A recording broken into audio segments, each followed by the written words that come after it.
Blog Talk Radio.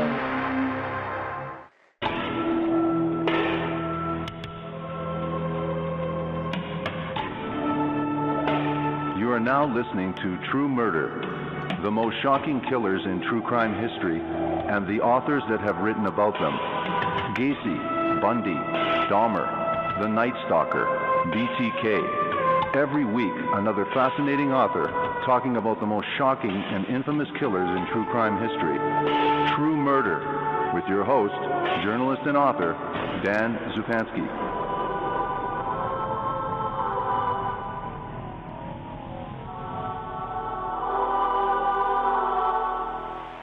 Good evening. Hunting a Psychopath is a fascinating first-hand account of the crimes of California's East Area rapist, original Night Stalker, couples killer. Detective Shelby was the first Sacramento detective to make a connection between a series of rapes that began in the middle-class communities of East Sacramento in the late 1970s. His book details the efforts to apprehend this psychopath before he transformed into a Southern California serial killer who preyed upon middle-class couples through a terrifying series of home invasion murders. This particular series of crimes remains unsolved, leading many questions about a violent predator who has been labeled one of the most brazen criminals in U.S. history and one of the least publicized. Detective Shelby's book is fast-paced and full of investigative details.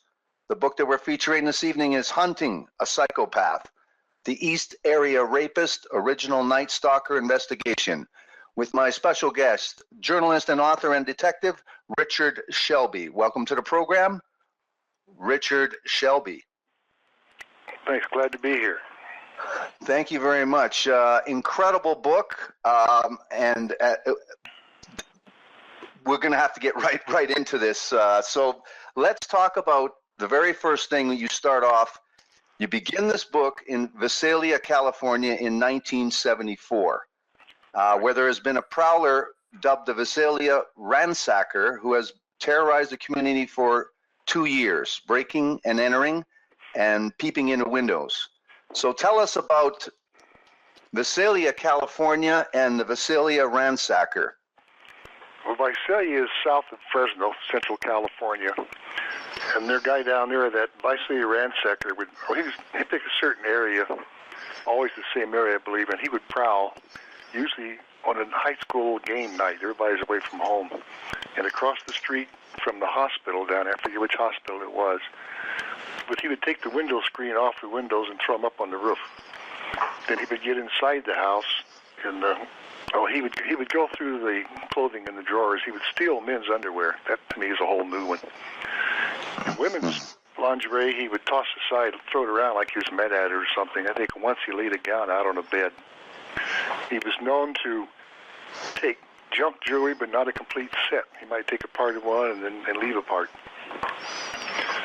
And he was seen a few times, and usually when he was talking to a phantom next to him. The man saw him one night, and the guy turned to his left and said, "We got to get out of here, Ben," and there's nobody there.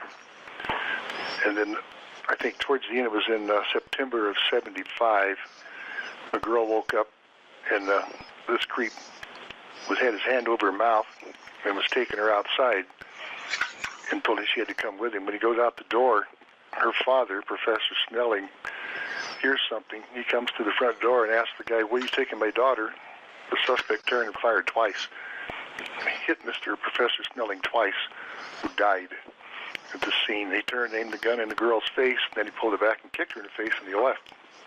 That was in September. Then in the following December, Sergeant Vaughn and Special Agent McGowan were staking out the neighborhood. They knew where the guy had been prowling. There's no question about that. And Special Agent McGowan heard him walk by down the sidewalk from where he was hiding. So he walked up on the guy, and the guy was standing looking in the window of a house. McGowan pulled his gun, held the light up, told the guy to turn around, whatever it was. And the suspect turned, looked at him, pulled his hat off his head with the right hand, reached in his left pocket with the left hand, while he's kind of squeaking, "Don't hurt me, don't hurt me," pull out a gun. He fired one round at the officer. It went dead center down the lens of the flashlight, right down to the center of the batteries. And then they brought in the dogs and everybody else. They figured out later the guy just walked across the highway by the hospital and stood there and watched them while they were looking for him.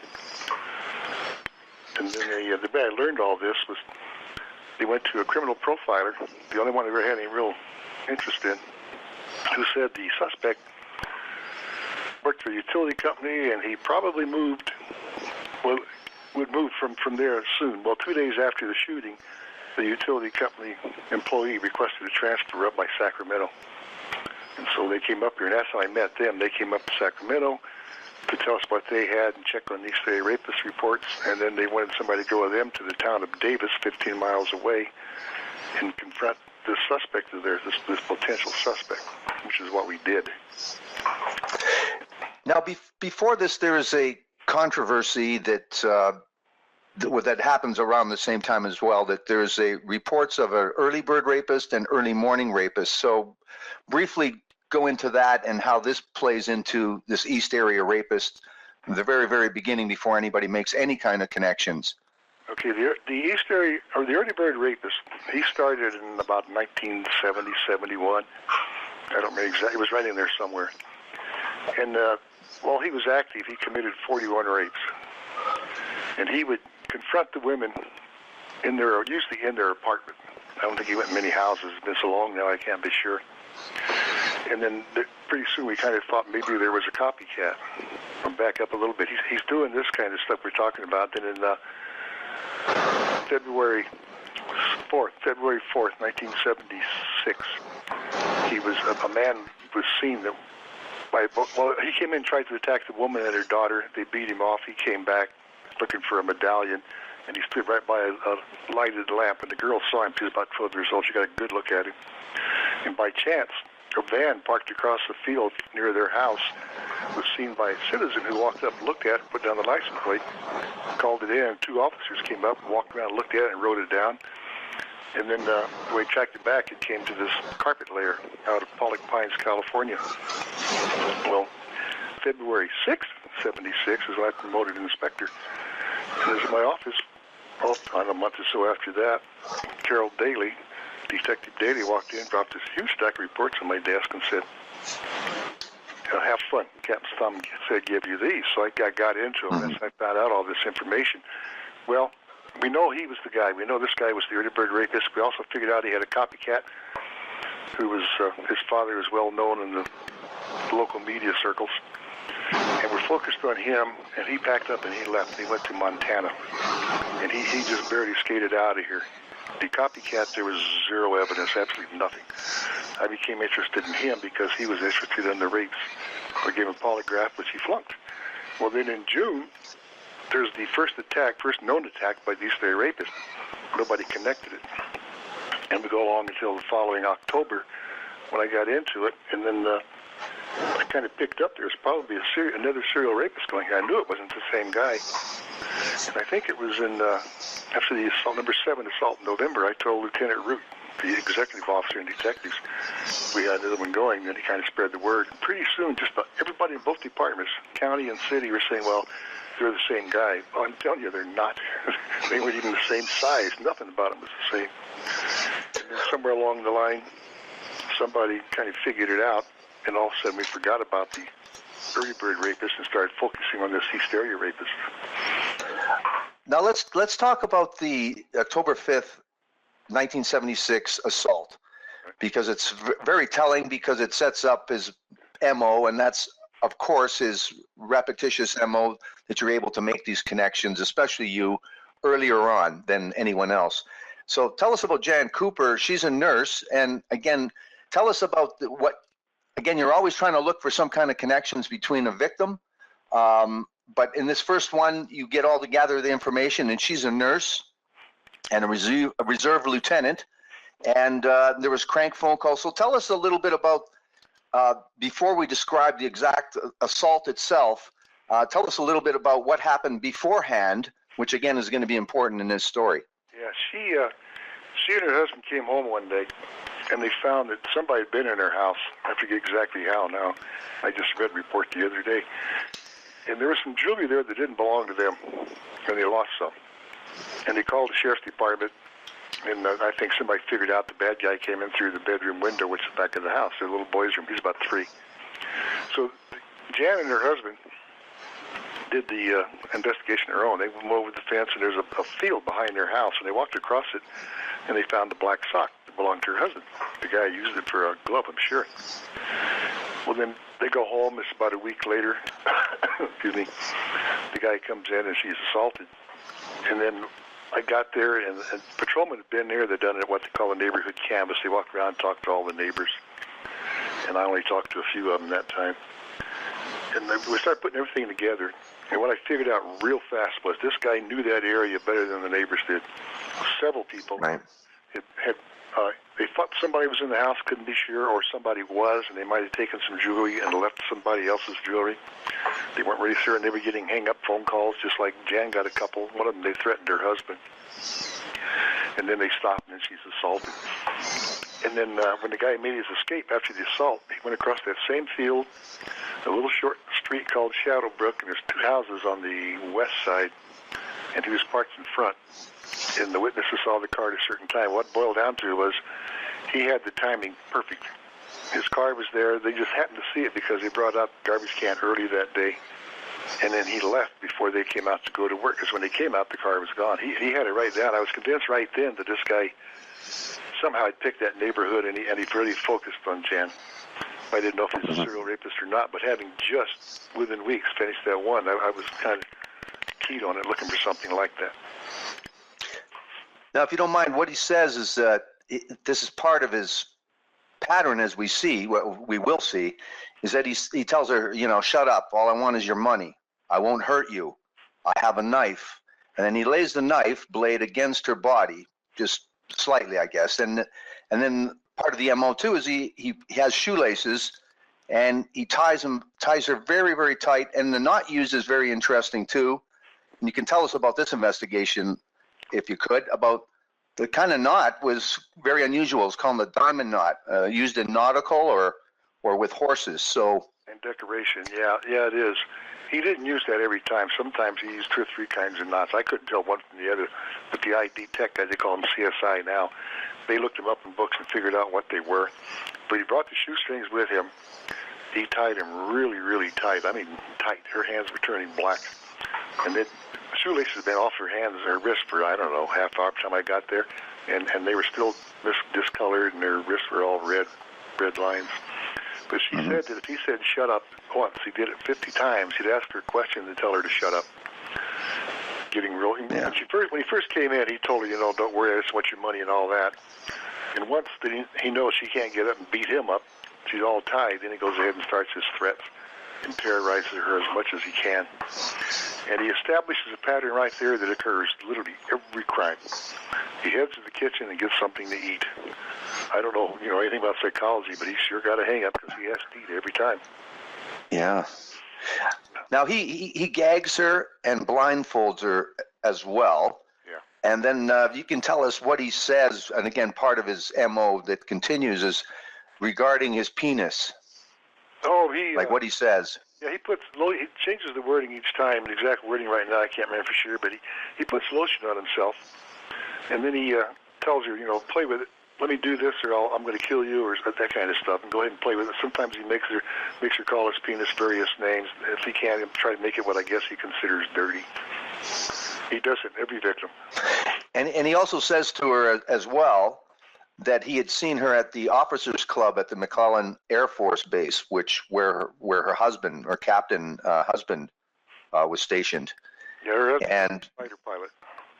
Okay, yes, and so, but there was an accidental cut that he made with this knife, and again, part of this is typical with him. But you didn't think it was your initial thought about that accidental cut?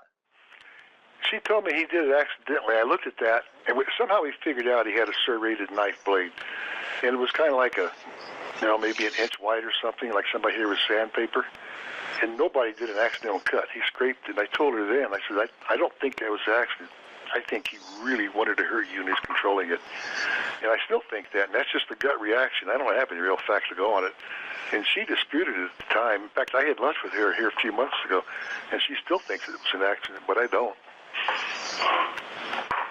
And he does. And what did you think you were dealing with when you saw that? Well, I have a total of two college courses in psychology. I don't really know what I'm talking about. Later on, we start coming up with opinions because professional psychologists were consulted on this, and they came up with all these good terms about homosexual something or other. I don't know, in the reports. And I kind of think he had a real hatred or deep anger, which I guess is hatred towards women. And women mostly, maybe men too, but mostly women. And I also figured this guy was a wimp, and they could probably whip his butt if they could get a fair shot at him. And later on, that turns out what some of the girls said. Give me a fair chance, I can take him. But he now, what was the description of the perpetrator, the height and relative weight and age? Okay, she put him at 5'9", and I think she said he was around 30 or a little older. What I noticed in the vast majority of the victims, I find this interesting, they always put his age, typically they would put his age a little older than themselves. They didn't begin to say he's 35 or 40. Some would say, he was 18, 20 years old, that kind of thing. They'd always put a little, and then the height, I would say he was probably 5'9". The height estimates varied from about 5'6" or 7" to 6 foot or more. But some of the victims had reference points. In this particular case, Jan saw her husband standing in the hallway where she first saw this guy, and he's 5'10". She looked at that and she figured 5'9". And I talked to a couple others, said he's no more than 5'9", and one was certainly is 5'7". I talked to a guy who saw him walking out behind the backyard one night, and he kept saying, this guy's not as tall as that fence. I don't know why he kept saying that. But, so he's about 5'9", 150, 65 pounds, and apparently he could clear a fence. You know, like leaping tall buildings, he could just go right over it. Did you think this was a crime of opportunity? No, not for a second. I don't think. And why is that? He knew the area so well, and he'd been in those houses before. He was right there in her backyard, or probably in the house, waiting till her husband left. He left at 6 or whatever it was. And as soon as he was gone, the sound of that car was gone. That guy was out of the bedroom and into Jan's bedroom, and scaring her and her little boy half to death. Were there other phone calls made to neighbors? I know there was a phone call made to her, but were there phone calls made to neighbors, crank calls at all? Yes, there was. That's interesting. Now, you say early on, over the next or the first 5 months of the investigation, you think that in terms of the planning of this rapist, that it's not that extensive. But then you say that suddenly that he seems to be putting a lot more pre-planning into that. Tell us a little bit why you thought that and what made you think that. Well, as it all comes together, when it starts out, I could see that he planned this one. There's no question in my mind about that. And then we start talking to the first I had to go back and I had to find the other reports. Nobody talked about it.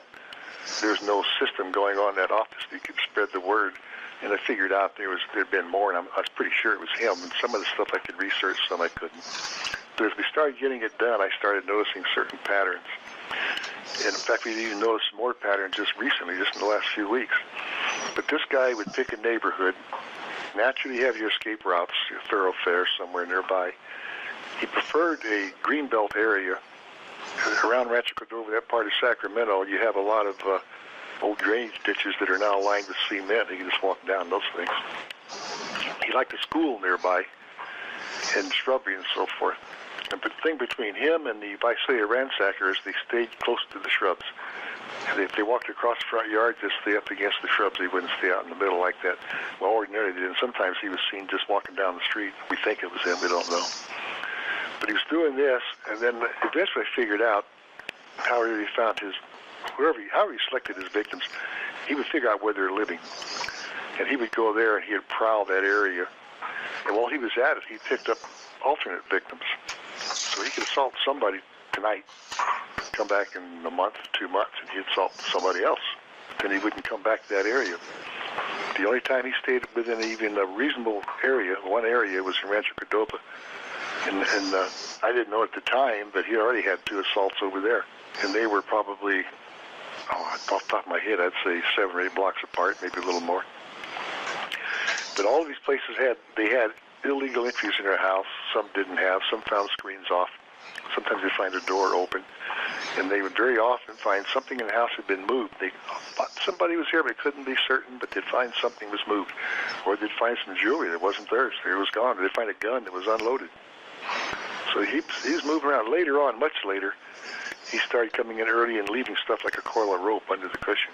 He wasn't doing that we know of, but I was working the case. That didn't start until he was over in Contra Costa County. And the telephone calls, of course.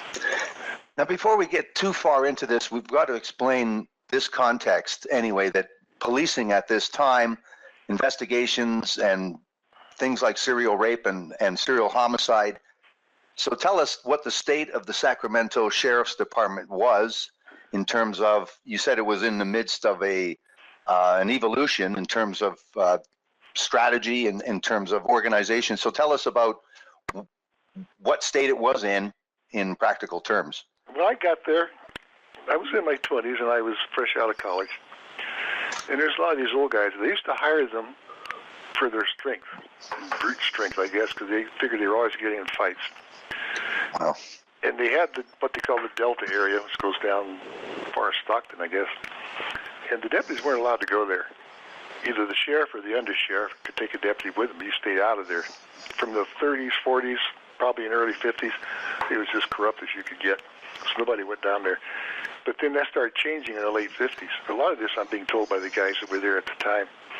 And then a sheriff called John Misterly, Big John, everybody's afraid of him. He took over and he started changing things around a little bit. But we were still the same way. If the case came in, they'd find the nearest guy. Unless they knew somebody knew how to handle it, they'd just find the nearest guy and say, you got the short straw, take it and go. And there was no real official training or anything else. In fact, the detective or patrol commander could go to the bar and sit there all night, and if he was needed, to come get him. Right. Wayne Lowe came in, took over. He immediately started changing the entire structure to match up the one in a book by old W. Wilson. It's an old textbook, getting chief deputies, that kind of stuff. And he was doing really good. But there was still that internal, non-physical, non-material system going on.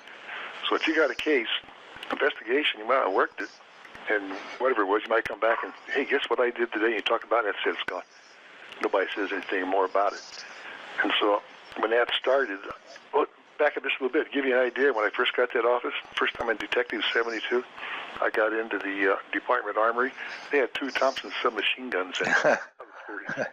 But anyway, getting off track there.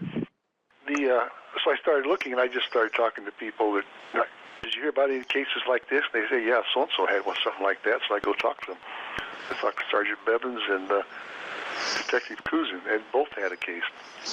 Cousin's case, the guy knew beforehand where he was going, who was going to assault Bevins. He probably didn't. It was probably a crime of opportunity. But as we figured out, starting then and later, that whole area right in there had been just saturated with Prowler calls, and they're almost always described as a teenager or very, very early 20s, every time.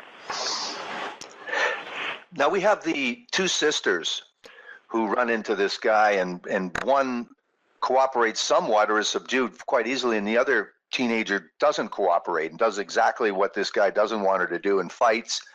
And so we see not the first, but very established, his MO of speaking through clenched teeth. Yeah.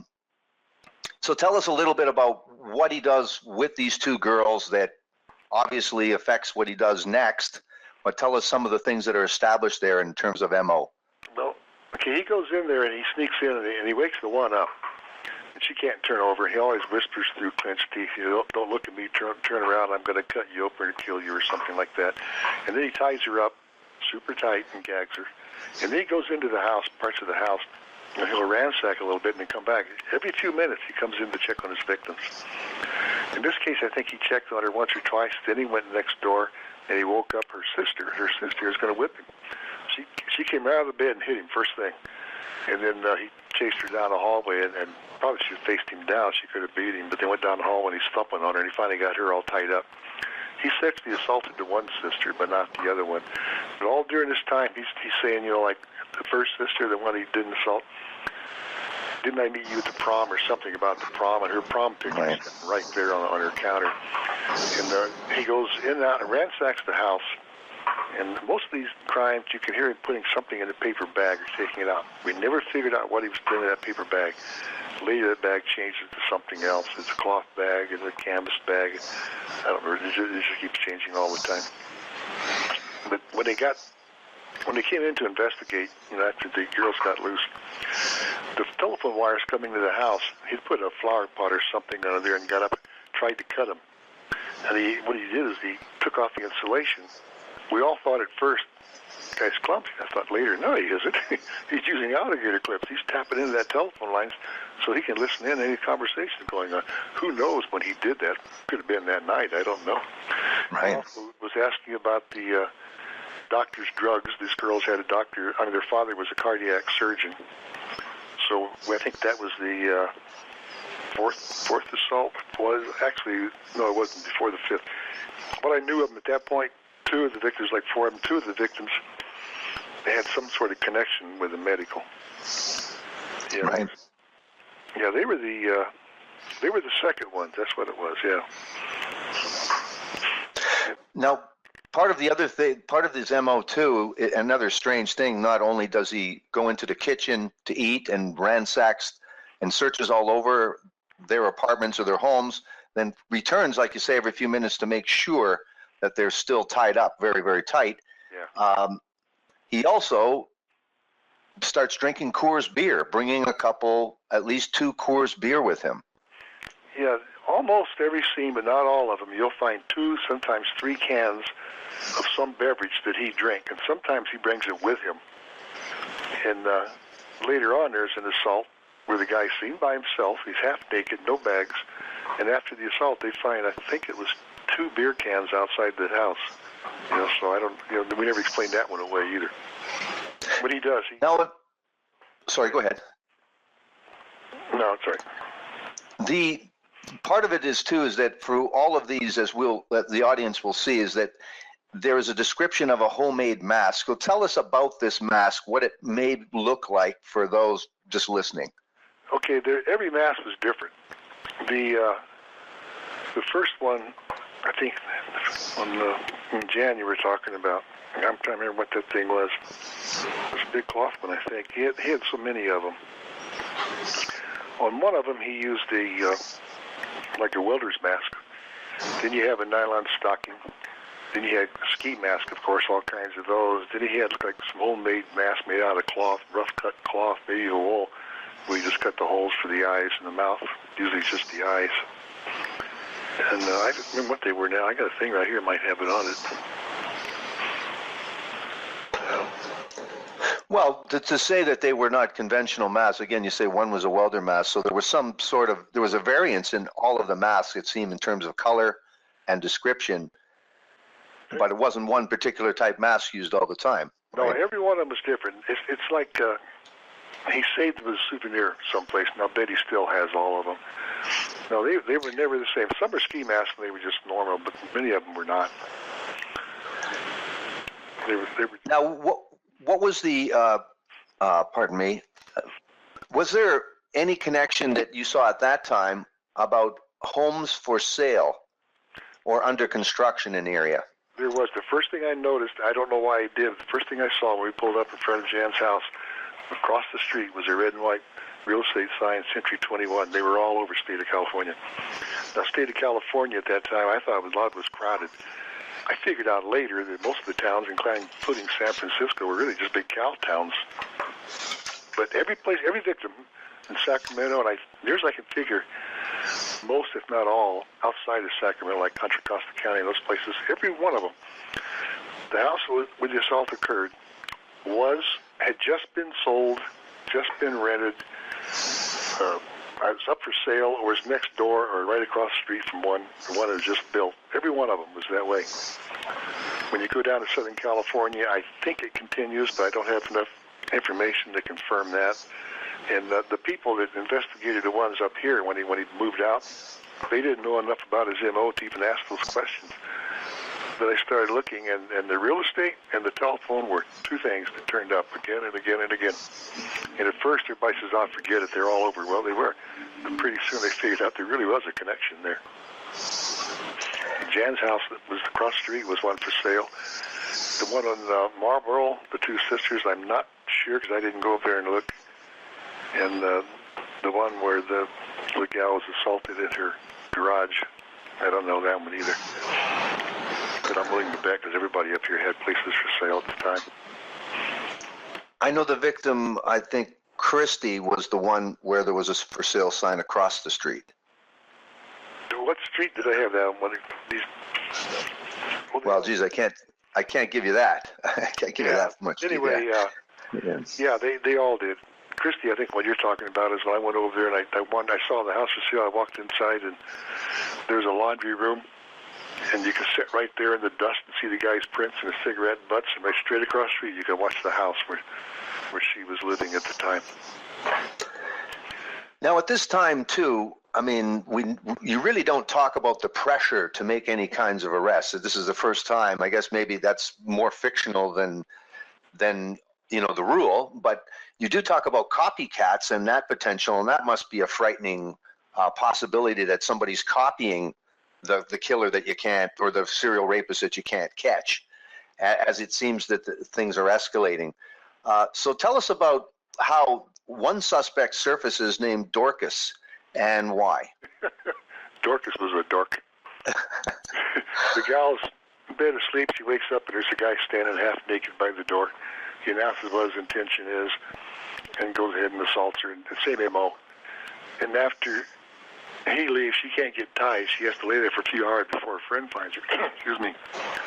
And then while the investigating officer's there, the neighbor walks into the house and says he thinks he's been burglarized. He said he found some jewelry in his house that's not his. Well, the officer that's taking report had no clue what to ask about these kind of questions because she was like the first or second one, I think first one. And so he didn't know what to ask. So Dorcas keeps wandering around and trying to nose around and look at the entire crime scene. Finally, the officer had to kick him out of the house, and it turns out Dorcas is right straight across behind her backyard. You can look out his window, and there's no fence. You can look out his window and look straight into her bedroom window because she never kept it covered. She just had a big plant and thought that'd be just good enough. So, I mean, here he introduced himself, made up a story that the cop couldn't believe, and he's sitting right there. And he fit the physical, of course, sitting right there. What nobody thought to look for at that time was the shoes. I think she said he had square-toed black patent leather shoes. I don't know who wears those, unless it's for a tux or something. And nobody bothered to look at that guy's feet to see what kind of shoes he was wearing. Of course, he probably would have changed. But that's how he became a suspect. And later on, we had a dog tracking the suspect from a crime scene, and this Dorcas guy was standing right there, and dog rolled attention to him. And finally worked up an alibi for this guy Dorcas. So, and I think years later they came back and got his DNA. So there's no question. And the DNA. Now you talk. Go ahead. Pardon me. You're going to say about DNA, and it's. Oh, that comes go ahead. No, what was the state of DNA? We might as well talk about that. Obviously, for those people, what was the state of DNA at that time? Didn't exist, as far as we knew. We had no clue. In fact, it didn't even come out until I think it was in the very early 90s, I think it was. Or maybe it was before that. Maybe it was in the 80s it came out. Yeah. It was really difficult and real expensive. What we were using, since we had nothing, we had no evidence, what we would do is give somebody to chew in a piece of gauze, and they would test to see if they were secretor or non-secretor. Certain people, their body fluids do not secrete the blood type. So we had some 5,000 suspects when we stopped working here. Southern California had 7,000. And most of them were eliminated on the secretor, non-secretor status. Well, since then, it's been found out that you can be both. A guy was in court for rape, and the semen taken at the scene was a secretor, I think. Could have been the other way around. And they had this guy, they tested his saliva, and he was the opposite. So the defense says, drop it. The DA says, let's try for both. So they did. They got doctors took samples of both, and it turns out he is both a secretor and non-secretor. So those 5,000 suspects, they're right back on the list. Wow. Can't count. You don't even know who they are now because somebody destroyed all the records. Jeez. Now, talking about connecting dots, and as this progresses, we have a 10-year-old named Ted and his mother, Jenny, and it's 2:30 in the morning, and there's a masked man trying to pry at the door, and her son sees this, runs to get his mother, and she decides to call the operator. I guess, weirdly enough, there's no answer, and then she tries to call her neighbor. So tell us what happens in this particular case. After those two failures, he tried calling the sheriff's department. And about then, this guy's right around the corner confronting her. You know, the mask, I forget what kind of mask he had. I think a ski mask, I'm not sure now. Anyway, he was gritting his teeth. You know, all I want is your money. You don't be hurt, cooperate. And shut that dog up, or I'll go out there and stab that little boy in the back bedroom. The little boy is a little girl, so we know he'd never been in that house before. And then he tied the 10-year-old up. What he did, he stood right there next to the lamp that was turned on, and the kid was pretty calm. He was telling me, he says, the guy had black hair, blue eyes, and heavy black hair in his arms and legs. Because he was standing there, and he had a shirt and shorts, nothing else on. Then he goes into the kid's mother and living room, and he spends quite a bit of time assaulting her in there, and she's pregnant, by the way. But when we called for the guy with the tracking dog came out, and with the dog going backwards, what he did, he went from this lady's house. They had to go over the fence, had to go back out to the car in front of the neighbor's house. Then he went to the neighbor's back door, or backyard window, and over and back out to a big field out there. Now, the field was more than a field. It was supposed to be a freeway. And then Governor Jerry Brown, a.k.a. Moonbeam, he closed down the freeway and he sold it to real estate developers. All new houses were going in there. This guy driven in, parked his car back there, and it sounded like an American-made car, and according to the tracks we found, it probably was. And he parked it, came over, went over the fence, first to that neighbor's back window, or out to the car in the front, walked around and right over to this lady's house. The people next door was a doctor and his wife, and they were out of town unexpectedly. I personally think that's where he was headed. But he's, like I think I said in the book, he's stressed these occasions, so he just went shopping next door. Sure. Be there and went in and he assaulted her. When he assaulted her, somewhere along the line, he took his knife and he outlined the Y incision used by in autopsies on her body. Wow. We know what that means. Just so many little hints here and there. You can go off in any direction you want. What he knew and what he didn't know. What's interesting too is you find a bent spoon. Exactly. Underneath the victim found it under their sofa the next day when she's cleaning. It was a dinnerware spoon, teaspoon, I guess. I think I forgot. It was bent right in half. There wasn't a mark on it. She gave it to Carol Daly, who gave it to me, and then I'm trying to figure out how to follow this thing down. But then I put a bolo, be on the lookout for the description we had. It was like the next day, maybe 2 days later, the Sacramento PD officer was on some kind of call and spotted this guy. I think I called him Art Pinkton in there. Yeah. He arrested him for something, and he had a leather pouch. He got into it, and there was a rock, the psychiatric workers thing, ice pick, some other stuff, and a bent spoon. Now, I personally still think he did that assault. There's absolutely no way to prove it. No way at all. But we tracked him down. It turns out he was a mentally disoriented sex offender getting $1,040 a month tax-free, which at the time was pretty good. He was making more than we were, as a matter of fact. And, yeah. Didn't have to work. And he'd been arrested for a series of rapes in Sacramento in '68, I think it was. And his sister, one of them, called me up and said, I know he's the guy. Come over and look in his toolbox. So I look at his toolbox. Nothing in it but rusty tools, and they're really rusty, too. And she told me the story that he and one of the guy, and I didn't name the other guy, I don't know who it was, they decided, it was in the 60s, they were going to murder a woman just for fun. And he had a loaded rifle. He was waiting around a building or something for her to come by, and she just, for whatever reason, she didn't do it, so he didn't go back and try again. But this guy, I think, well, he eventually killed his brother with an arrow through the neck, and he's in a Tascadero, I guess.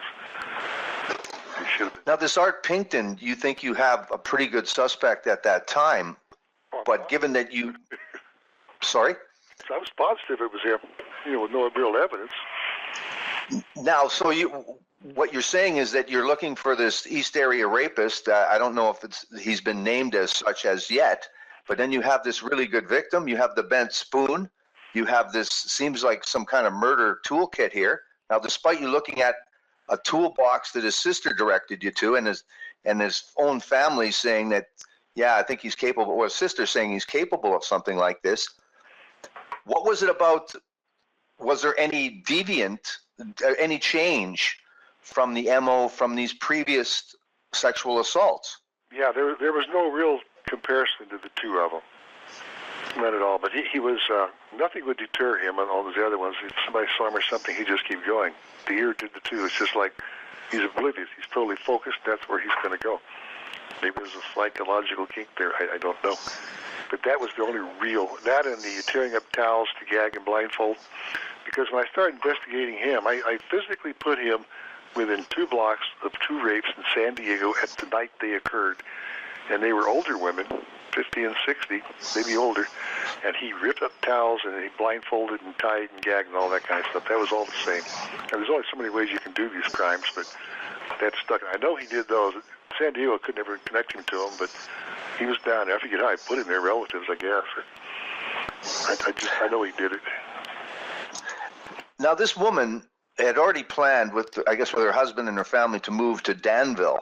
And you say that Danville, tell us how far away Danville is from here, but also at the same time, you also throw in that in 1991 or 92, Jenny received a call and she thought he recognized the voice as the same person saying, you know who this is. And you also put in there that the crime seemed to move, or the perpetrator seems to move to Danville shortly after as well.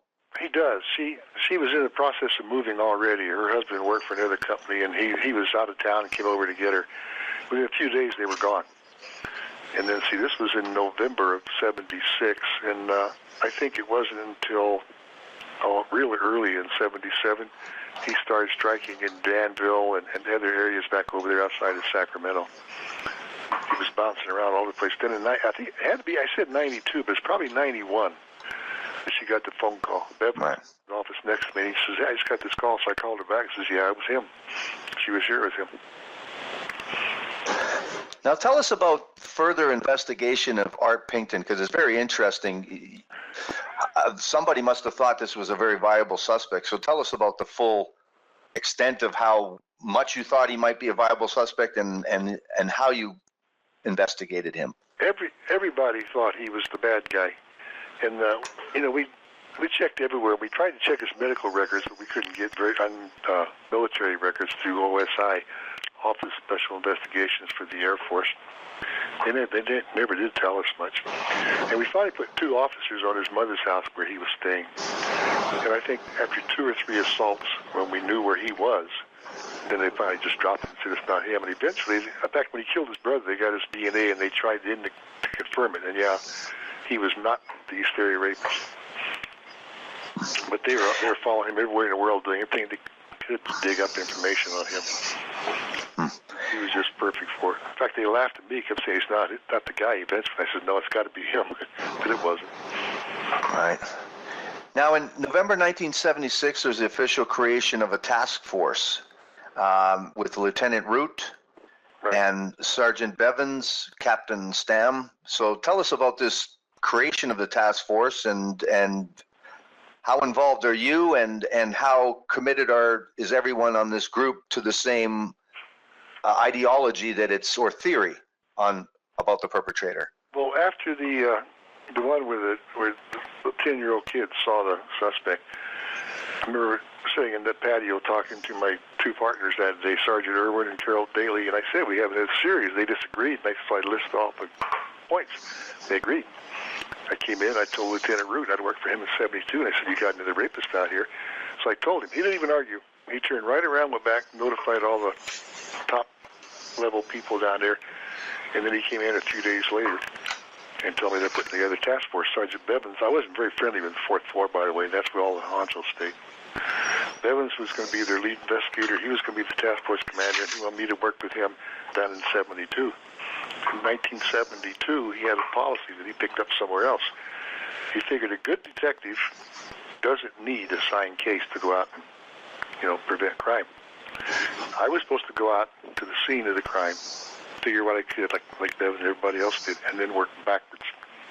Try to figure out how did they pick this guy here and what's going on around here. And I started doing neighborhood canvases on my own and finding out about the victims. And I came up with a whole lot of stuff they did not come up with going the other direction. And in fact, eventually I was in one night and I told Brook, I said, he's going to hit tonight up here in one of these 3 streets.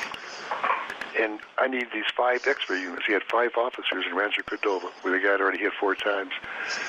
And their whole job was to wander around on foot at night. And no crime occurred while they were there. I said, put him up there. And he argued with me. Finally gave me one. What are you going to do with the one guy? So I sent him over to a place called Thornwood Street, where we were anticipating another strike there, and we set him up over there. That night, he hit on Merlandale, one of the 3 streets. In fact, when I gave a briefing to the patrol officers, Officer Chair said to put my finger almost on the exact spot he hit. Had I known what was going on in that neighborhood up to that point, I could have told you what house he was going to hit. But getting information out of patrol, because half of them wouldn't make a report, but they talk about it among themselves. It's just like trying to interview, I don't know, trying to hold a handful of water. Just can't do it. And then it was after that, I think it was in May '77, I was going through the reports. I get my hands on some of them, and I came across one. I talked about illegal entry. Something had been moved, that's all. So I took Sid Curtis, a patrol officer who just got assigned to the task force. He went with me. I went to the house, and there's about a size 9, 9.5 footprint tennis shoe right on the wall, 4 or 5 feet off the ground, and a small window by it. Wasn't very big at all. You could see he just kind of jumped up, put his foot, and crawled in. But nobody was home. So we looked across the street. Now, this street was, I think it was Templeton.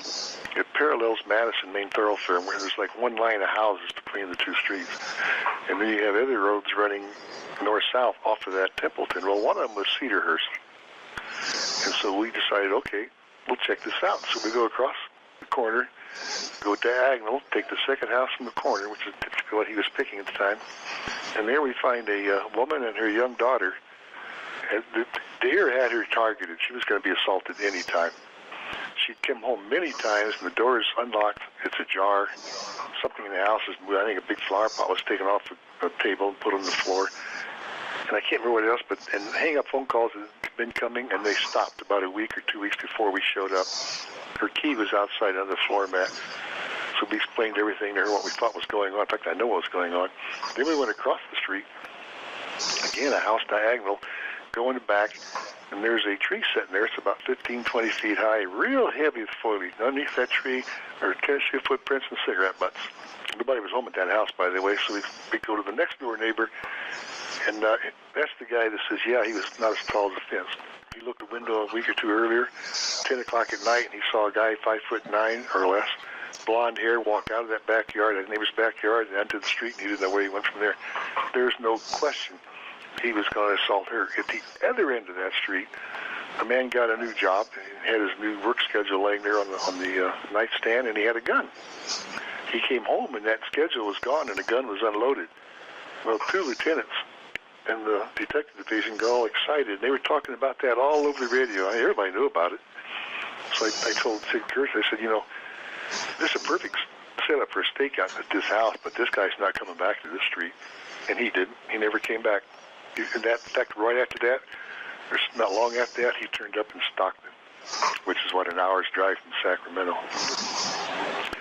As far as I'm concerned, he was listening to us on the radio, probably had his CB or whatever, ham radio, whatever they use, monitor. It was fairly easy to monitor police. Yeah, they wouldn't shut up. They get in those radios and tell you everything in the world.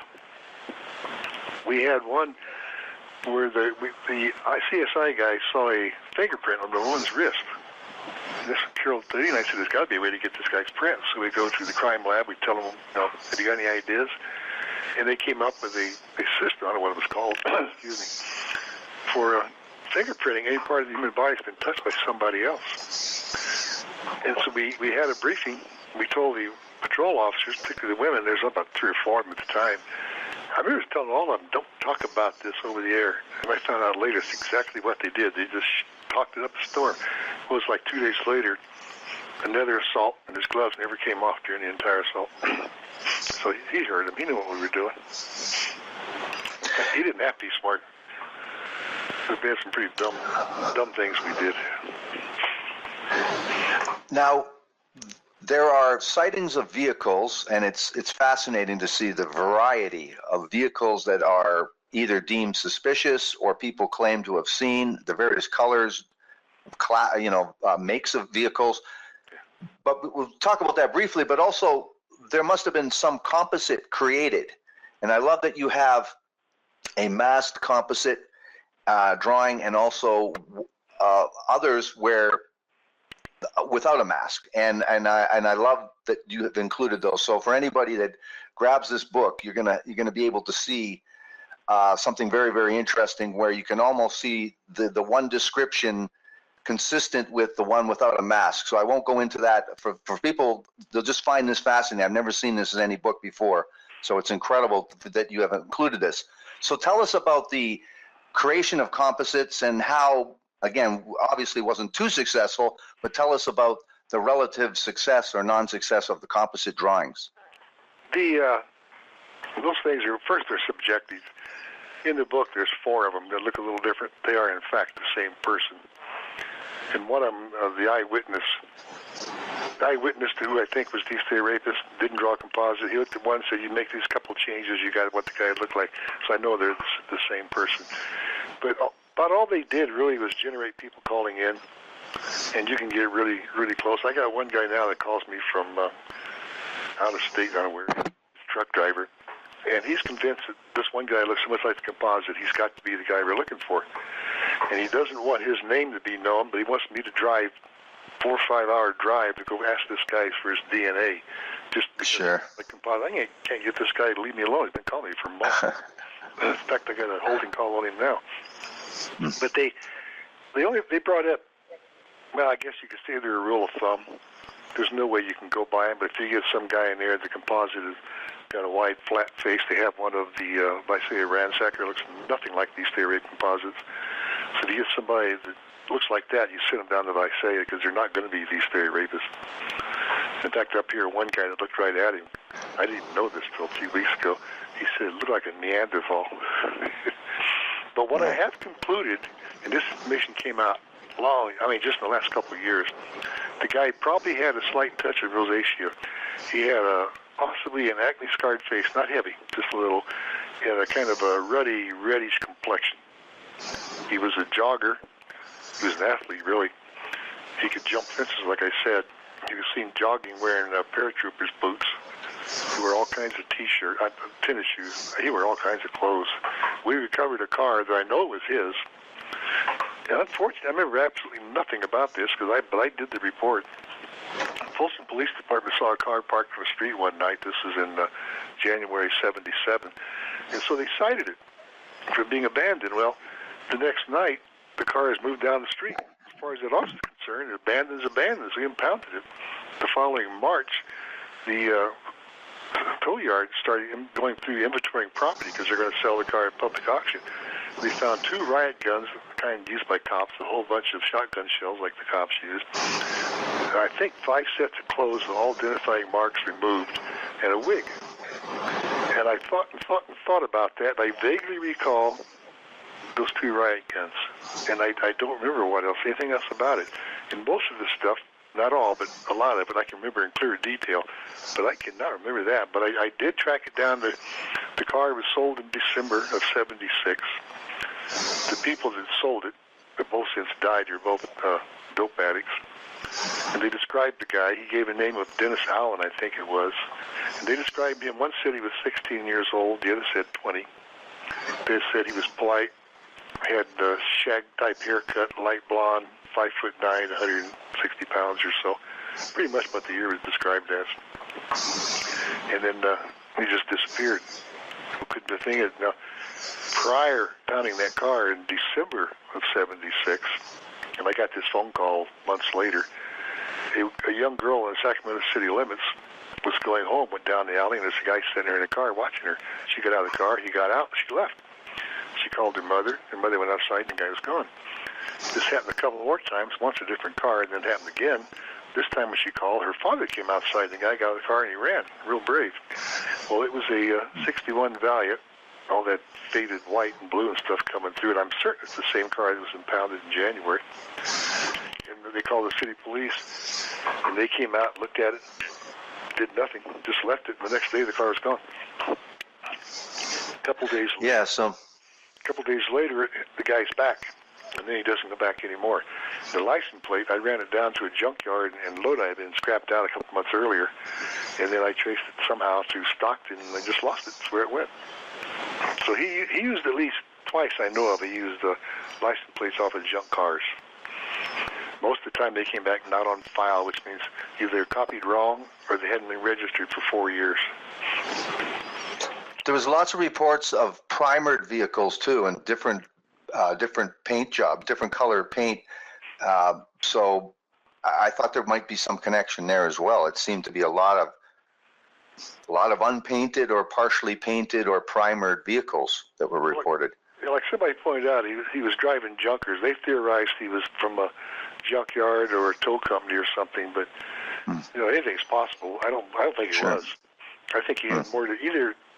It depends. If you start when the kid was first seen, 16 or 18, you can say he just got in the military because he was about one tour of duty, and then he started moving away from Sacramento, and the military stuff never showed up again, so that's a possibility. It could be the military is real in his head. He really didn't do it. He could have been in the real estate, and if I was in the real estate, I would look at escrow or appraisers, but those records are destroyed after 7 years. I checked here recently. The lending company's out of the question because at least one victim had a brand new house just built, and they paid cash. So they didn't get involved in lending, so that's out. But you have the case in Modesto where the guy gets off the taxi cab, picks up the fare at the airport. United Airlines just landed. He knew that. He didn't know if the guy was on it or not. He takes the guy down to near a vacant field. The guy said, "This is good." He gets out. He's across the field. He's got this satchel with handles on top. On the other side of that field, I think it was the next night, was a brand new house.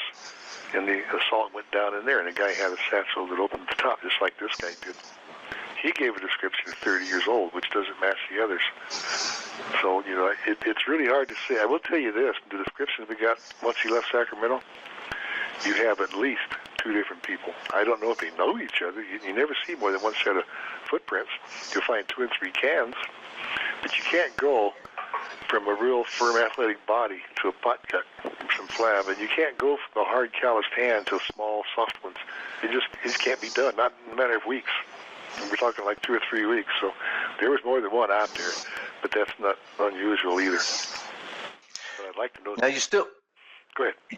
Sorry, you still believe the East Area Rapist moved, and you talk about Stockton. So tell us, just for those people not familiar with California. You there? Southern California and Central California, tell us where Stockton is, and tell us what you believe the catalyst was for him. We talked about maybe that his military stint was over, or that possibility, but was there any catalyst that might have made him run other than, like you say, a close call? There could have been several. It could be just employment, construction. They found paint, architectural paint, I think it was architectural, in 2 crimes in Sacramento had been smeared. And I had nothing to do with that, but I read in a report the paint had been smeared on fence poles, something else. He's quite capable of doing that on purpose, leaving little red herrings here and there. And that could take him down there. It could be that we were right on top of him because Cedarhurst and Merlindale, we picked out where he was going to hit the street. Cedarhurst, we located 2 as potential victims. He might just figure it's time to go away and get out of here. And we've been talking about helicopters for years, but they didn't have any of them yet. So I really don't know. He was on top of my roof one night. I think it was him. But tell us about that. Well, what I remember of it, my wife and I bid. Well, first my house, El Manto Drive, I think it was, Rancho Cordova. And behind it is an L-shaped park, good-sized park, at a football field and what have you. At one end is Mitchell Junior High, the other was a elementary school, grade school. I forget which one it was. My kids went to the one. And that's exactly what he liked. If you go across our street neighborhood, Como Road kind of parallels that road. It's hard to describe. But over there was rock piles from the gold dredging days. Used to go fishing in the holes over there. perfect place to prowl. The whole town's perfect for prowling. The kind of area he liked. Well, then sometime at night, my youngest son, he was not quite 5. He came in and woke us up. He was really scared. I remember that. We don't know what he told us. Probably just, you're okay. He went to sleep. Well, the next day he told us. He hardly ever slept more than 4 or 5 hours a night. He still doesn't. But he's in bed, and he's looking out the window, and a head hangs down. And he said he only saw it because it had a little bobbin thing on the top of the cap that it was wearing, and it was bobbing around. The movement caught his eye, and the face was all covered, and the guy took a flashlight and shined it across the room once. Then he was gone. But he told me later, he says, he was standing on the roof up there, and he was moving all around like he wanted to be heard or something. And we didn't pick up. We were just too dead to sleep. It was too early in that morning, I guess. So the next day, we went out and looked, and there was no footprints or anything. But my son's pretty sharp. In fact, he's very intelligent. I wish I was as smart as he is. He did not imagine that. At that age, if the guy had come in and talked to me, he could have held him in a conversation for a while. So, and we were in an absolute perfect place for the year like to be. But he was striking over to the west of that part of Cordova. But he could have been there very easily. So the question is, was it him? I think it was. Did he know who I was? I don't know. I didn't know who he was. I can tell you this. If I'd known he was up there, one of two things would have happened. That hole would have had some holes. That roof would have had some holes in it. I'd have it quietly saturated by every cop in the world. Well, then just tell him to come in quietly and know the guy can see you from up there and bring the dog. And something, he wouldn't have come back. Something would have happened. But I slipped right through it. Can't believe it. That's what happened. Yeah, crazy. Now, as you illustrate and you demonstrate and you show in this book, at least a connection with what starts off as burglarizing and peeping Tom and prowling, and then sexual assault can lead to an escalation.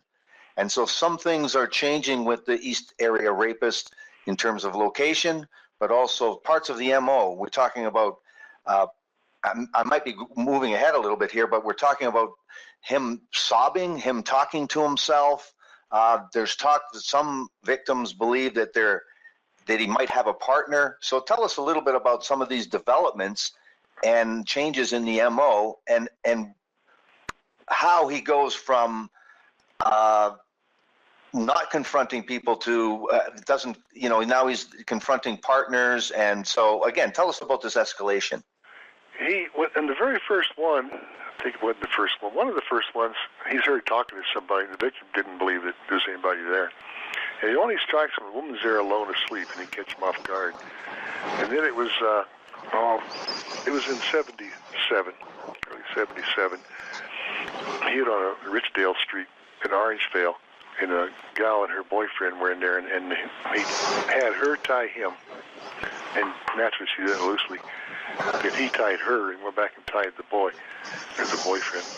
And then he took dishes and stacked on his back. I learned that's called the Brazilian tree or Brazilian tea, which it was. And then he would go take in the other room. He's doing the same thing through his gritted teeth. I just want your money. You won't be hurt. And he goes in there and he starts talking about threatening, which he'd always done before. And he does this ransacking, and every 2 minutes or so he's back in checking on people. Eventually he gets to the point that he starts trying to act. He's not a very good one. He's in there sobbing a few different times. Once he's pounding the floor saying, "I hate you, Bonnie, I hate you, Bonnie." It might have been Mommy, she couldn't be sure. Right. And on more than one occasion, he's heard talking to somebody. The only thing, there was one much later where the gal said he was in the garage and heard him say, "Put that in the car." And neighbors said they heard that little beeping sound when the car door opens. And then when the cops got there, they checked and the lights were on in the garage. So if he had a car in there, he put it in there and took it out. He didn't use their car. But I think one of the last ones over there, she knew he was in the garage, and she thought she heard somebody walking out on the patio. There was one other one, and it's the one where the guy said the suspect looked like a Neanderthal. The car pulled up and honked the horn, and the male victim said he heard the guy go in the backyard. The female said, "I heard the horn honk." I think it was twice. Might have been twice again. Then came back up and knocked on the door. Then knocked on the window. Then she heard hushed voices, and one of them was a female, and one had to have been the suspect. And then the female was gone. A little bit later, he was gone too. So there's a couple times there you can find where there's good indication this guy had an accomplice. but there's never any real hard fact. In fact, by then I wouldn't be surprised he didn't have an accomplice with it. But the deteriorating personality, my partner Carol Beatty and I were wondering about this guy really going off the deep end, killing somebody, because he's making more and more threats, talking to himself more, acting even more bizarre. And then I think that's when the office started talking about, using psychological terms, dealing with homosexual fear of it, anger. I don't remember what else it was. We also noticed he's becoming less and less capable of performing the sex act, and definitely was not very much interested in it any longer. One gal said he enjoyed tying her up far more than he did anything about sex. More than one said he had no interest in sex at all. It's just, I don't know what he was doing, just trying to humiliate the gal, I guess. If he could cause her a lot of pain anyway, he would do it. Not a moment's hesitation. When he went down south, the first people he assaulted down there said he was walking back and forth whispering to himself. It's either I got to kill him or we got to kill him. I was going to kill him. Well, the woman decided she wasn't going to lay there and let some psychotic cut her throat, so she went out the door, even though she was all tied up. When she went out, her husband went out the back door. In the meantime, the bad guy went out the front door and caught her and brought her back. Then he found the husband was gone, so he went out the back door and couldn't find him. While he was out there, she went out the front door again. As it turns out, her neighbor, sitting upstairs reading a book, facing her house, was an FBI agent. And he heard some of this, so he grabbed his gun and went down there. Anyway, they got kind of a profile shot of the guy and chased him, and he got away, but it turns out it was probably the hysteria rape. And then it was after that, I think it was a couple months later, he murdered 2 people. From then on, he killed everybody. He raped some, didn't rape others. He either shot some and bludgeoned or just bludgeoned them. I know he was just having a field day killing, murdering. That was his thrill. Got him all excited. This East Area Rapist hasn't achieved the kind of fame that the Night Stalker of Philip Carlo of Los Angeles and San Francisco fame. But at the same time, there is this, there's these murders. Now, what I was going to ask was, what was the public response? What was the public awareness of this East Area Rapist as an entity? And again, what was the public and what was the media response, especially once he started killing? Yeah, well, up here, when he first started, we didn't release the information because we knew nothing. And we knew people would demand a composite or something. And a reporter, Warren Holloway, was wandering around the office all the time, and he came up with that. I'm sure it was him who got the term East Area Rapist. That would have been sometime in November 76. Maybe, yeah, 76.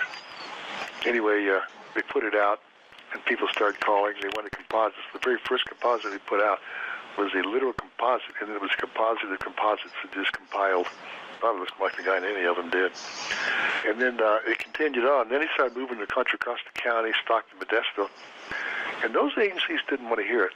A couple of them just flat refused. Basically just kicked the investigators out of their office. Get out of here. He's not over here. We're not going to hear about it. But over there in that area, they became really paranoid. People started really watching. The last one that was intended to be assaulted by this guy, he and his wife made plans just in case. And he woke up and they saw the guy putting on a mask. Well, the man saw him, and the man was about twice, as I understand, about twice the size of the suspect. He probably could have twisted his head off, but he didn't do it. But that's where the mask comes from. He looked right at him, got up close, like a couple feet. And his wife saw the guy when he went out the door, and she saw him in the light. And after that is when he moved down south, because he got so close to getting caught up here. But then they got down there, and Bevins and Root went down there and talked to Santa Barbara County. He said, no, that's not the same guy. Bevins said, yeah, it is. Root disagreed. Well, it turns out Bevins was right. Finally, they had to admit it was him. Then they had several: Santa Barbara, Orange County, and Ventura. And it wasn't until they got DNA in all of them that everybody was convinced that it was the same person. The guy would try to, hide his trail. He tried to make it look like he tried to change his MO somewhat, and it didn't work. I guess he didn't know enough about DNA at the time.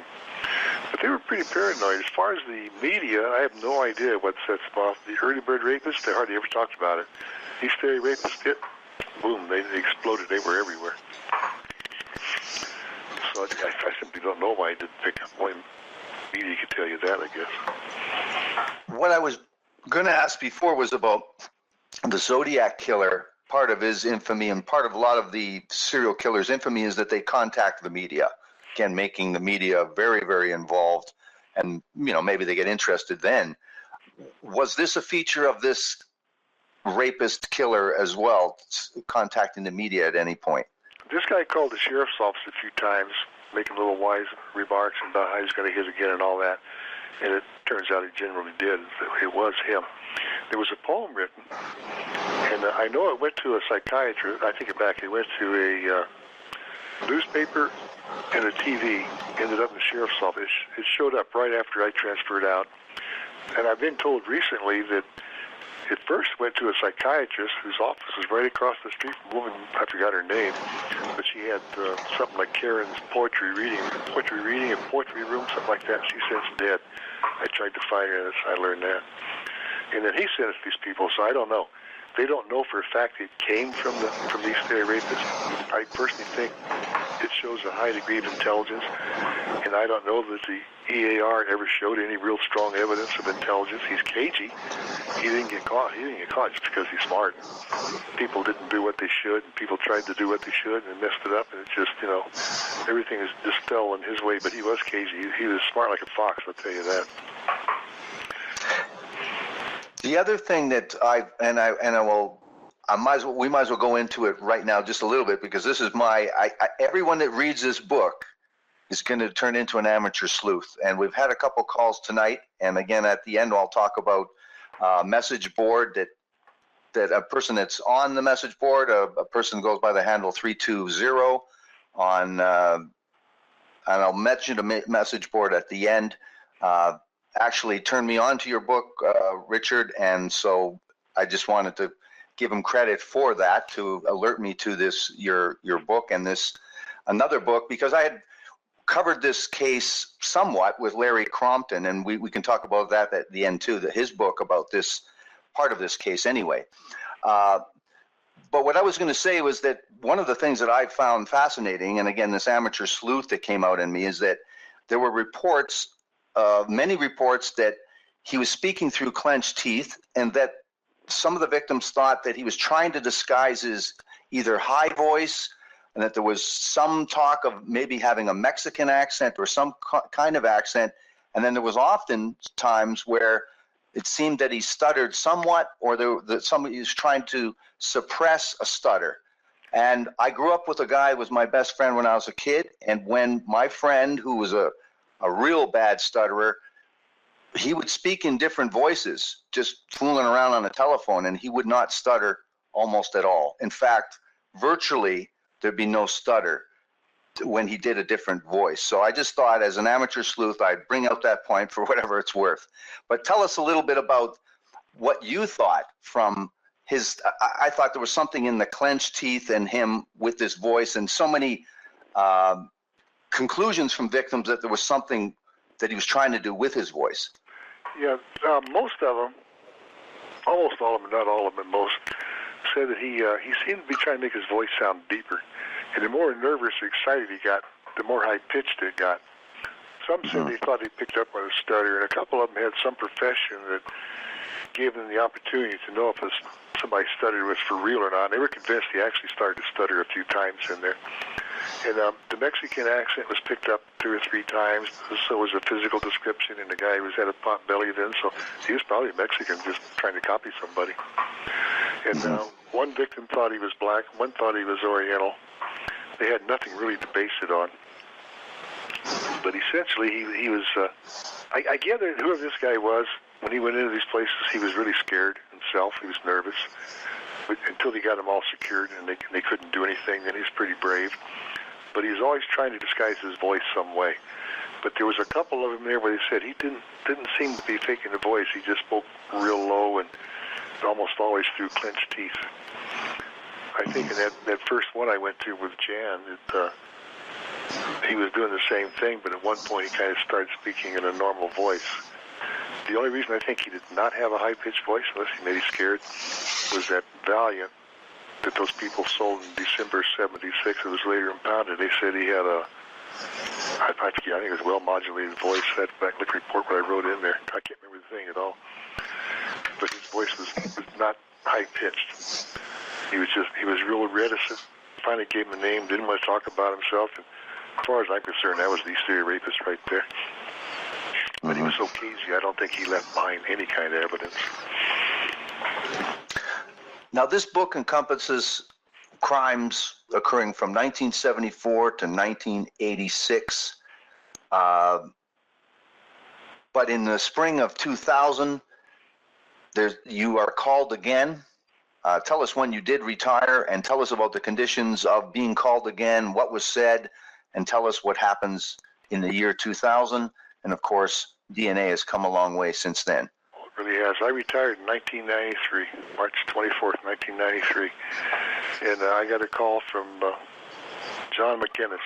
He had been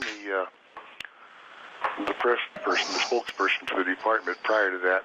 Then he was undersheriff when he called me. He eventually became sheriff, but the DNA finally connected all these crimes, or almost all of them. As DNA was developed, other ones were tied in too. But they decided to put together a small task force. They wanted to know if I wanted to join it. Well, you have to be an on-call reserve. Means you got to take a test and all kinds of stuff. I wasn't going to do that either. I forgot about it.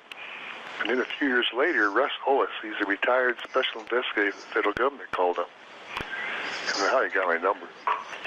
But anyway, I talked to him for a while. Eventually, he asked me to write down I can remember about this stuff.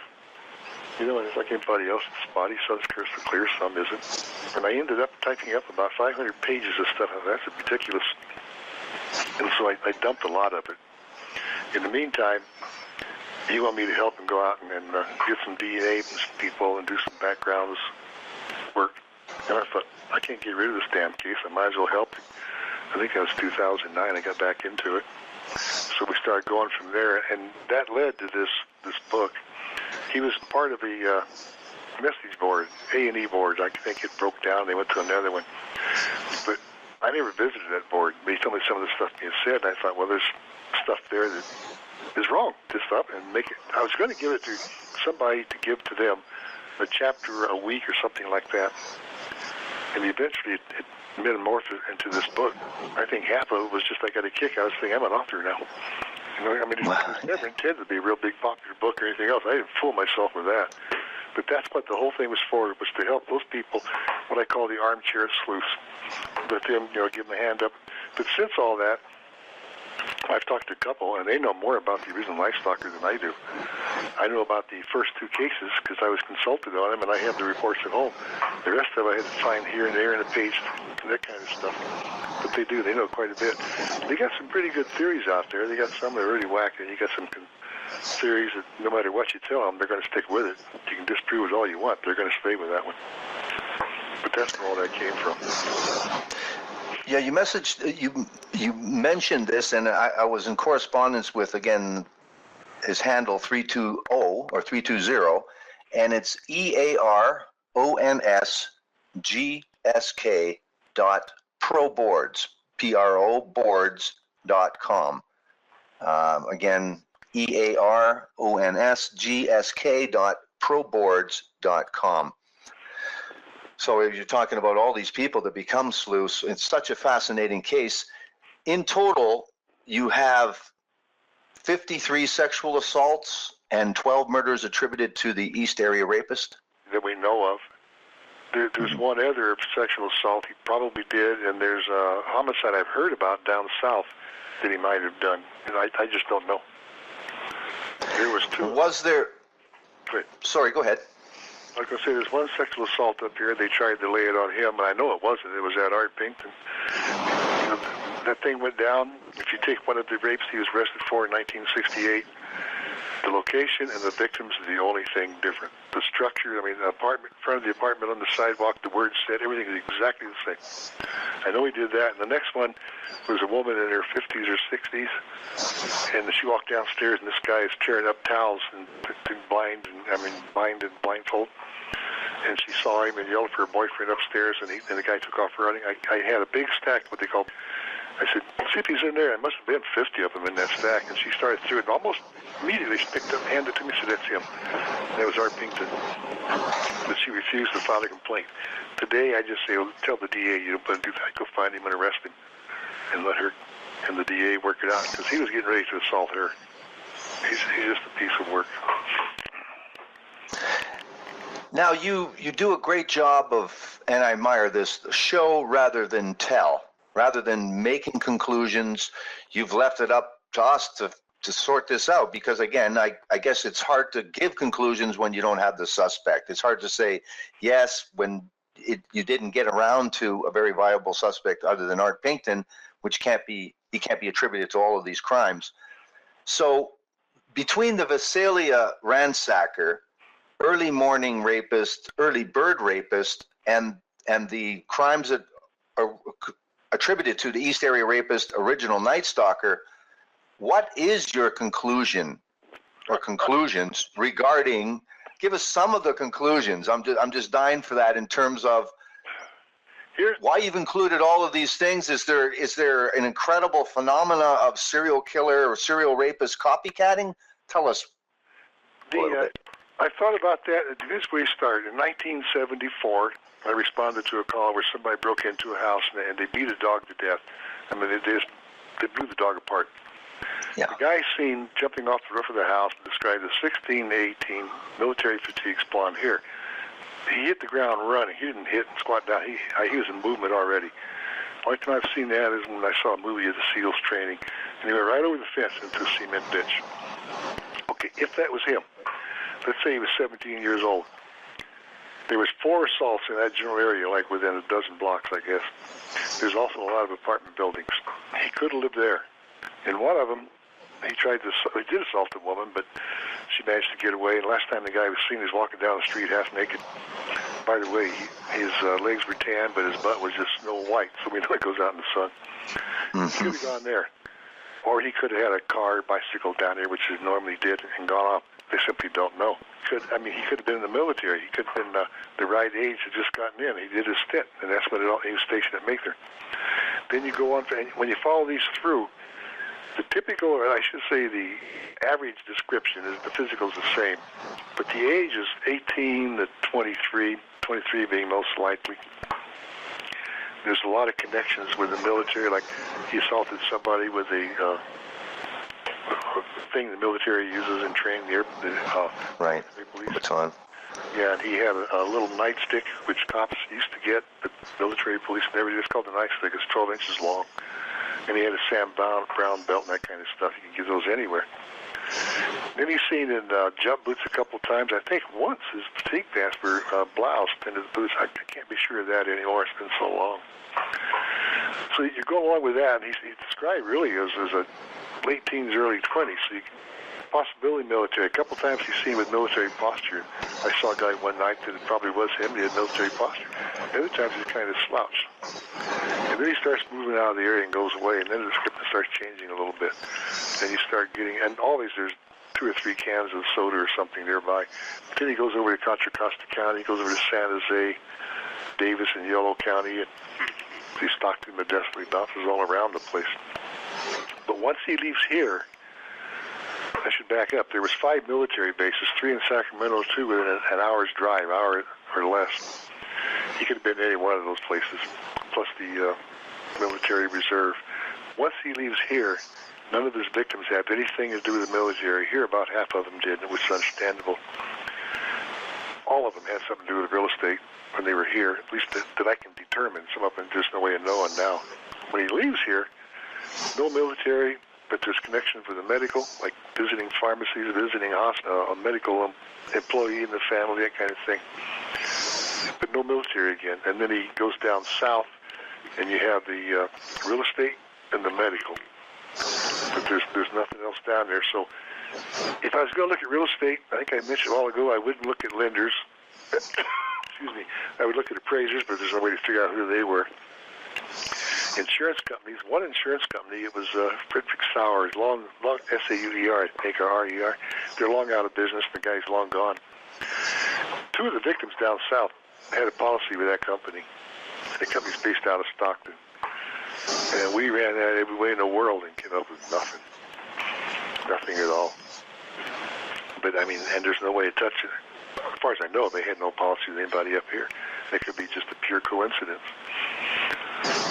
So where he worked, I don't know, but you can pick any crime you want, look at the details, and go from there, forwards or backwards, look at the details, extract them out, and you'll start coming up with ideas. I don't think he drove a cab. I don't think he drove a tow truck. Twice. Once it came out, more than 30 years after the fact, the guy says, I say about this, what he saw. And he described the guy peeking in the window. Said, I thought he was a car salesman. Greenbelt was on duty one night, and he saw these cops parked around 4th Parkway, seen in the last, not the last, but the sexual assault by the EAR. And then he runs into a car and has an encounter with it, and it really bothered him. He didn't know till later about this rape down there. He would have stopped that car, but he says, that guy's like a car salesman. And he was wearing a coat and tie at 5 o'clock in the morning, head downtown Sac. So when he was hurting all these crimes with his opening and closing his bags, he could have been changing clothes. We don't know what he was doing.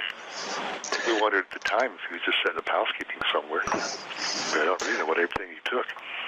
And usually, he didn't always take stuff of value, but sometimes he might. He took $1,400 or $1,600 from one victim. And he took diamond wedding rings off another one. Sometimes he takes stuff of value. Most of the time he didn't. There's no way to know what's going on in that guy's head. No way at all. But my whole idea on that book was to say, here, everybody, you got the same information we had. In fact, one person emailed me and says, well, what asked me for some conclusion. I said, I don't know. I wrote this because we had it, so now you can draw the same figures we did, figure where to go. Yeah. When you talked about the three-piece suit, is interesting, too, that there was reports that there was a suspicious real estate agent. Again, not asking questions that were relevant for anybody purchasing real estate or a real estate agent, in that he wanted to know when their partners would be back, or he was looking at outside of the house and not looking at the kinds of things that people who were interested in real estate actually would look at. So I think I know who he's talking about. After the Merlandale assault, I got a call from a sergeant at the South Lake Tahoe Police Department. And he told about a guy they had up there that he mentioned there was sexual assaults on women, but he didn't say sexual. And every time the officers show up, this guy, the security guard, he'd show up out of breath. And I chased him, almost caught him, but lost him. And he figured this guy's probably good for all these. So he gave me his name. He was going to check to see if he'd been in the Tahoe that night of that assault. I gave it to Detective Fred Basin. And don't forget, I wasn't running that task force. I was running my own thing. I gave it to him and made a report, and it went off to Ray Root or whoever got it. And Basin checked into it, and what happened was this gal, as it turns out, she owned the house where the Merlandale assault went down. She sold it herself. And two people showed up, one named Parker and this other guy, whatever name I gave him in there. He's long dead, by the way, and has been cleared. They showed up, not together. Both of them said they worked for, I think it was American River Realty. I didn't think it must have existed. But for one guy, she thought that was odd because both came from the same company, and this one guy didn't make an appointment. And he walked around, looked around outside, got inside, and didn't look at the things that prospective or agents generally look at. He's very interested in her schedule of her husband and daughter. And whenever she tried to look him in the eye, she couldn't. He just glared at her. He scared her real bad. Well, Mason ran it down. He found out that neither one of these guys worked for the American River Realty. They worked for American River Development or, I don't know, some development company, long gone. And he found out where the one guy's, I think it was where he was living, where his car was. And I couldn't find any more reports. And I asked him, a year or so ago, what it came of it, and he didn't remember what he did with it. I think he must have lost interest, the guy transferred or something, I don't know. But anyway, modern detectives ran the guy down, and they eliminated him, because I was looking for him. I couldn't find more than a few people in the entire country with his name. And about 2 or 3 years ago, he had a sister and ex-wife, and several ex-wives, still living. And I never contacted him. I found out from homicide detectives they had eliminated him already. But he really was a strange one. And I don't know what they did about Parker, if they even identified him or not. But I think that's the one he's talking about. In your book, you also talk about, we've just mentioned DNA, but at the same time, you need to have the evidence preserved, need to have the evidence accessible, to be able to do DNA testing. Tell us first how excited some of the, maybe yourself and some other people were once you knew that the advent of DNA testing had progressed to the level it had, and then tell us about that, the practical aspect of where is the evidence. Once you get that evidence, you have to seal it up, mark it, and put your initial stamp on it, whatever, and then you have to refrigerate it, and you have to get it to the crime lab, wherever it's going to go. We were all thrilled to get that kind of stuff, and you start trying to get evidence on DNA from people. You can walk up and ask it, and most of them will tell you no. You can sit there, and if you want to follow them around long enough, you can see them sit down and eat a hamburger and drink a soda and toss the straw into the garbage can. You walk over, and if you know it, you can spot which one it is. You can grab that and do that. Or you can always go out and get their garbage can at night, but then you don't know whose evidence or DNA you're getting. Could be anybody's. Those are the only three ways you're going to get them. But down south, two of the murders that the Visalia Stalker did, the brother of one of the victims was I think he's a lawyer. He's pretty wealthy. He spent about $1 million. He finally got Proposition 69 passed. So anybody that's, I think, is convicted of a felony has to give up their DNA. And how many times that's resulted in a case being cleared, I don't know, but it's been a few times. Mm-hmm. DNA, once you get the DNA, because they got them all in file everywhere. And the FBI has it too, and now and then they kind of stick their nose in and see if they can help a little bit. And they ran this guy's DNA, their DNA, through some kind of a program. They figured it'd be about 400 hits. Came back with none. Not one hit. This guy's family does not have their DNA on file anywhere. What about DNA garnered from evidence of all those, again, 53 sexual assaults and 12 murders? Was that put into Codex, and were there any, obviously there was no results, but was there some anticipation that might work? No, if they got any DNA from anything, then it goes into the files, and it's always there. It's automatic checking, as I understand it, because all that stuff was being developed as I left. And it's automatically checked. And everybody's got their fingers crossed, because it does turn out from time to time they catch somebody with it. And this guy, I think these area rapist is between 67 and 63 years old. Obviously, I could be wrong. I think he's very much alive. He's very much around. He's very much monitoring these boards and anything else he can find. It feeds his ego, which is one of the things that bothered me about writing this book. But he's there. He's not dead. I don't think he's handicapped either. I talked about how the circumstances around Russ Hollis's house indicate very much that the ear was messing around over there for a while. And it tied in with his contact on the suspect that we were investigating. And as soon as we got that suspect's DNA and eliminated him, all that stuff stopped. So there's almost got to be a connection there. But that POI, they call it, person of interest, he's not really cooperating. So we know who he went to school with. I got a whole list of their names, but I read one down. He's a doctor now. I don't know where the others are. But they're still... So incredibly, there are still leads. There's still investigative routes to pursue. You still have some hope with this, don't you? Absolutely. I don't want to give any names or anything else, but I came in contact with a guy recently who's from all the right areas, him and his brothers, and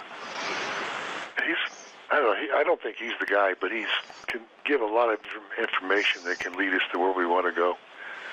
And there's just a whole bunch of ways to go. It's a far from a cold case. And anybody that wants to work this thing, by all means, do it. Go find out what you can. Just don't go contacting victims, and particularly suspects. You can avoid it if you think it's really him. Just get what you can and turn it over to the local cop. I think in the book I have a website mentioned in there, email link. Absolutely. Another person that could help is Michelle McNamara, a freelance journalist writing a book about Golden State Killer. I think she'll be going to press pretty soon, but I don't know that for a fact. Tell us just briefly about Larry Crompton's book and how he was involved in this East Area Rapist investigation. Once when the crime was going on. Sergeant Bevins and I went over there. Bevins worked with him for quite a while. He invited me over there. Someone over there. I don't know what we did that day. But Bevins even told me, says, the guy's going to hit in about 2 weeks in this one area over here. And he did. 2 weeks he hit right over there. But then Compton's book came out, and the thing about his, he mixes fact and fiction. It's a very large book. I think it's around 500 pages or so. Mm-hmm. And what happened in Sacramento, he has the reports down pretty good. But the rest of it is just pure speculation. He doesn't know. In fact, he had my name in there, and I don't know where he got it. And he had me doing a public speech or something, which I'm not really going to do. And then he goes on from there, and he does the same thing. And when I did mine, I put leads or tips, information developed. Well, first, around the Sacramento, when I was involved, I put in stuff he couldn't possibly know about. I drew that picture of the office and what was happening and so forth. And then in the cases, I got the same thing he does. I don't go in details of the sex acts, because like I say in there, if you're interested in vicarious excitement, go somewhere else. I'm simply not going to get into all this thing. Somebody described it as not being salacious. It works for me. But all the information, the prowlers, and that kind of stuff, I've got it all right in there. And then I go down to Original Life Stalker, and I don't know if I should have put that or not. I put it in there because they tried to lay it out, showing the continuity of all that stuff. But there's so much down there that I don't really know, but I do have some down there. So pretty reliable. But Compton, every now and then he calls me with somebody he wants me to go check out for him. Mm-hmm. So that was your purpose. You've mentioned that already, to clarify a bunch of things and set the record straight and put out all the available information. And you were the person so intimately involved in this, and so you are the guy that can write the definitive book. Yeah. And have there been significant developments since this book has been released? Well, I could, for me, I've come up with information on down south, not much up here. Mm-hmm. Other people are responding, and they're contacting the local cops. In fact, like I said, that one guy called me when I wish he'd go away, because I can't help it. Yeah. And the other guy just got an email from him, and he developed a suspect that really sounded like the guy. But they just got the DNA back, and it's not him. And there's some more involving the construction. In fact, I have one guy who really sounds good, and he's somewhere in Utah now, but I don't know where. And he's connected to construction down in Southern California. I'd like to get his DNA. No, but he's got sons around here, but I don't know if they got the same father. It's a strange thing to say, but it's a fact. And I don't know how much my book has contributed or impacted investigation. I simply don't know. It's helped me a little bit with some information that comes in. Well, there's definitely been a little buzz even for this program here, and there's a lot of anticipation of this interview. Hopefully we've done that justice to answer some of the questions for some of these people. But like you say, some of these people are very up on these cases, and that's reason for these message boards and such interest in this case.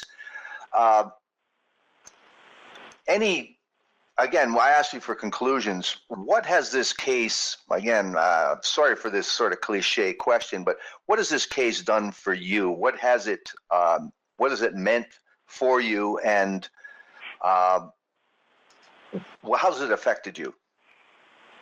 Well, good question. It's, I lived and breathed this thing 24/7 practically for that first year or whatever it was, 7 months, I forget. No longer than that, but even say a year.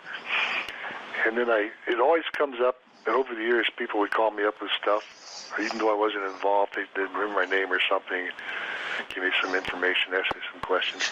So it's never gone away. And like I said, when Russ called me, I figured I can't get rid of this. I might as well help him with it and get rid of it. Writing the book helped me put it all back together and get it in perspective again. And now and then I'll think of something that I should have put in there or shouldn't have put in there. But I just really, really want to see this guy caught. The people I worked with in the last 3 years, probably 40 of them have died. I mean, they're doing it rapidly. I'm right up there almost as old as they are, the ones who went, or even older, I guess. So I really want to get this done. Somebody catch this bastard. Let me know who he is. But the one favor I want, when they arrest him, I want to be there when they put the handcuffs on. I want to test them to see if they're a good fit. He'll find out. This is. Yeah, absolutely. I want to thank you very much for coming on and talking about this. If people were to want to contact you, do you have a website or Facebook, or how would they personally contact you? They would. Okay, so can I Can messages come through this program? I mean, I do have a blog that they could ask questions. I could refer them to you. I could forward them to you. We've had a couple calls this evening already. I don't have that as I told you, a component of the program. But if they were so inclined, could I forward messages to you? No, yeah. I have one thing I can add for you. Several people can say what I meant when I said the guy, the prowler behind our house, definitely that's 70 years old. So many people think that these three rapists today is 70 years or more. The guy I saw back there was, I don't know how old he was. If I was to make a wild guess, I'd say 50, 60. I doubt he was a rapist, but I just worded it wrong. He definitely was not old enough to be what the year they're thinking about. If you go back and look at some of those age descriptions, he'd have to be 90 years old today. Right. The guy's alive. I know that you probably contacted or that was offered some kind of FBI criminal profiling over the years. Did they recommend any way, any method, any technique that they thought might work to get this guy to resurface on his own or to contact authorities? Not that I know of. I've no doubt he probably has. He's probably on these message boards posting or something like that. The one thing I just learned about him, the guy, one of the people the FBI relies on for these profiles, I guess, if you look at the map in Sacramento, Rancho Cordova, that area, I mean, really roughly drawn, you'll start over like Wood Park Way, that fifth one I was on, and it makes kind of an arc, swings around through Cordova, then heads west down to La Riviera. Right in the middle of all that, near Coyle and San Juan Avenues, is the Mercy San Juan Hospital. There's a big area there, and he never struck in there, no prowling or anything in there. Oh, that was one other thing we just learned recently. Detective Clark, the homicide in Sacramento, figured this out. I knew the guy prowled day and night. It seemed like, he was always out there. But he might prowl Area A tonight. Tomorrow night he goes to Area B. The next night C. The next night he goes back there and does assault. The next night he goes over to D. Well, he did it every night. I don't know. But he didn't prowl the same area every night. And sometimes he did. Sometimes he didn't. He just didn't have that much continuity. But he did bounce around. And I'm pretty sure I know how he picks some of his victims. Incredible the work that this must have drove you around a bend and reduced your sleep and relaxation.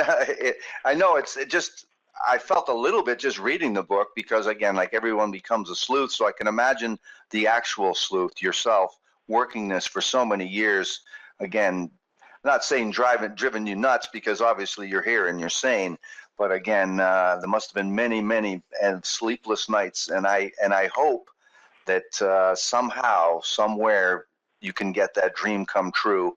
And I think it would be a dream for a lot of people, including some of the victims and their loved ones. So it would be a great, happy ending to a very, very tragic story, really. It really would. When they transferred me out, I wasn't really that upset because I'd done what I could, and I was blocked a lot of things they're trying to do, and other stuff just didn't work. And I think it was 2.5 months off, and then I could have gone back and done it, but I went somewhere else. It's fascinating to. Sorry, go ahead. No, I wouldn't. Go ahead. I had nothing to say. I wanted to say for those that are listening too, this is the kind of book that I myself really, really enjoy because it's, as a true crime reader, there is the formulaic true crime. There is very many great writers that add some fictional aspects to it, like dialogue that they couldn't, of course, been privy to at all. Lots of great authors have access to all the players, including the prosecution and even the killer themselves. It's very fascinating. But this book is for the kind of true crime reader that what I've had listening to programs about the actual detectives in the actual investigations and what they have done and what they have seen and what they've experienced. And your book is the ultimate in that. You find out exactly how you felt, what you did, how other people felt. And it is a bygone time a past time where technology wasn't there, intercommunication between departments wasn't there. The idea that you understood serial killers was, of course, not well known at that time. That information was not, people didn't know about it. So it is a bygone time, a time where these rapists and killers enjoyed some impunity just because of the time and lack of experience by authorities.